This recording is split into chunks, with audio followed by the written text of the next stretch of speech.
kedu maka ndị ejidegochisi efe ike nke bụ na ife ha na-eme adịghị aga aga agbaala gị ụjụ amụsụ na-ata gị ma ndị na-agwọ ọgwụ na-agwọ nke bụ na ife na-eme adịghị agazi aga chacha n'anya na o nwere ife nchọ ka imeelụ m so if naanị ife ọ ga-eli gị bụ akwa ọkụkọ Igbo ya na Binti Nel Sudan.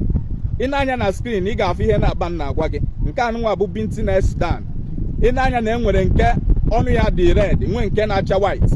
Nke ị ga-azụtalụ m bụ nke a na-acha white, mana ọ bụ na ị nweta nwụlọ nke white aha wetakwa nke ịfụrụ nke red aha, ha ncha bụkwa ofu ife.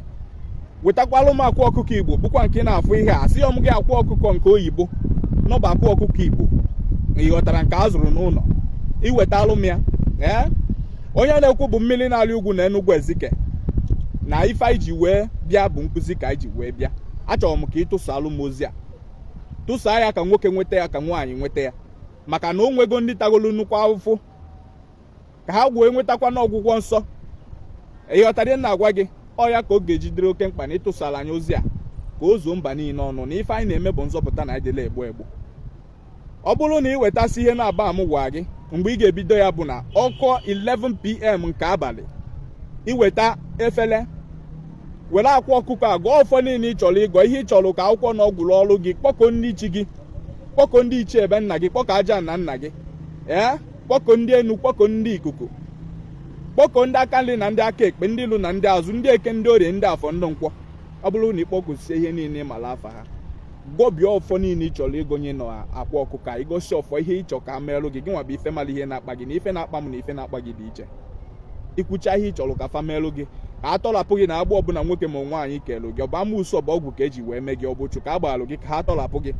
Iwere akwa ọkụkọ asịchalụ m ahụ gị ịkụwa ya wunyelu m na-efere ahụ ije ebe a, den iwetakwa Binti Nel Sudan na anụnwa gọkwa ọfọ ihe ị chọrọ ka fa merụ gị. Ọ bụrụ na igosi ọfịfị chọrọ ka fa merụ gị kpọkụkwa ndị ga-akpọkụ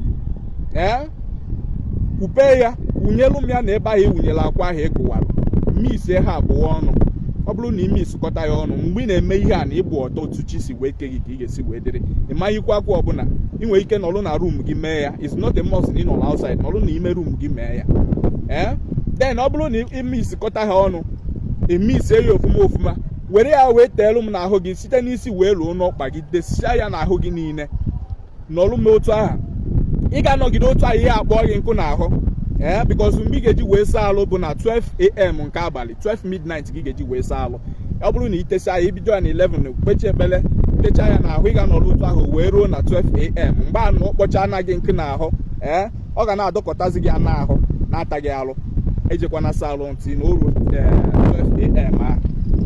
Ọ bụrụ na ị banye na bathroom ka ị na-asa alụ na-aga ọrụ ma ọfọ were ncha ọbụla iji na-asa alụ wee sawa ahụ were ma ogbo iji na-asa alụ nke ahụ enwere ihe ọ pụtara jiri ya wee saa alụ m ahụ. Ọ bụrụ na ị na-asa alụ ị na-aga ọfọ ị na-asa alụ ị na-aga ọfọ ọ bụrụ na ị sacha alụ ahụ efichakwa n'alụ lapụrụ m onwe gị otu ahụ ntị na ọ kpọkọ gị nkụ n'ahụ. Ị chọrọ iyi akwa yiri akwa, ị chọrọ ịnọrọ otu a chefuo na nke a bụ ihe masịrị gị. Ọ bụrụ na ị mee ya otu a ugboro one ma one ọma ngafe ugboro anyị ga-eme ya imegodi ya ofu ugboro na ị ga-afụ na ndụ gị ga na-agbanwe, ndụ gị ga na-agbanwe na-eje from grass to grace. Adịghị m agwa gị ya ụdị ka m kwuo ya n'ọnụ, mana ọ bụ na ime ya ma ọ galọ pụtakwa sikwa m na m bụ onye asị. Ya mere nke m ji wee dị mana ọ na-akụzi na-agwa gị ọ bụrụ na ọ lụrụ ọrụ pụtakwa n'ezi, pụtakwa na soshal midia ebe ọ bụ na ọ masịrị gị kọkwalụ ndị ụwa na ihe m na-akọba asị imego mana ọ galọ ha nwaji emekwa ka ha.